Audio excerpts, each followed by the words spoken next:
14 कोटींच्या घोटाळ्याप्रकरणी शिरपूर मर्चंट बँकेचे माजी चेअरमन किरण दलाल अटकेत. शहरात खळबळ, आणखी कारवाईची शक्यता.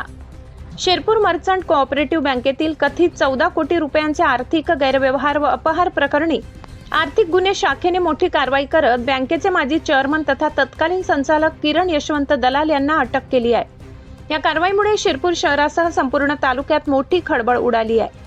मिळालेल्या माहितीनुसार आर्थिक गुन्हे शाखा धुळे येथील तपास अधिकारी तथा शिरपूरचे प्रभारी उपविभागीय पोलीस अधिकारी विश्वजित जाधव यांच्या मार्गदर्शनाखालील पथकाने मंगळवारी सायंकाळी किरण दलाल यांना त्यांच्या राहत्या घरातून ताब्यात घेतले.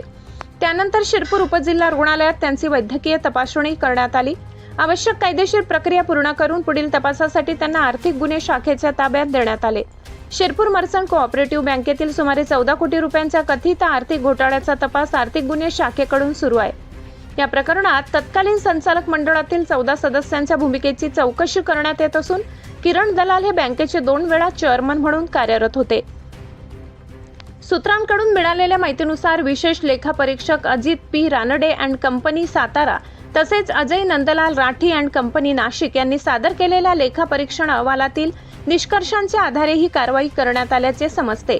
तथापि या प्रकरणातील अंतिम सत्य न्यायालयीन प्रक्रियेनंतरच स्पष्ट होणार आहे.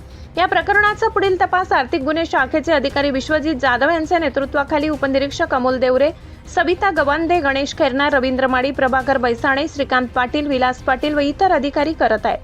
दरम्यान या अटकेनंतर बँकेच्या आर्थिक व्यवहारांबाबत पुन्हा एकदा चर्चा सुरू झाली असून या प्रकरणातील इतर जबाबदार व्यक्तीविरोधातही आगामी काळात कठोर कारवाई होण्याची शक्यता वर्तविली जात आहे.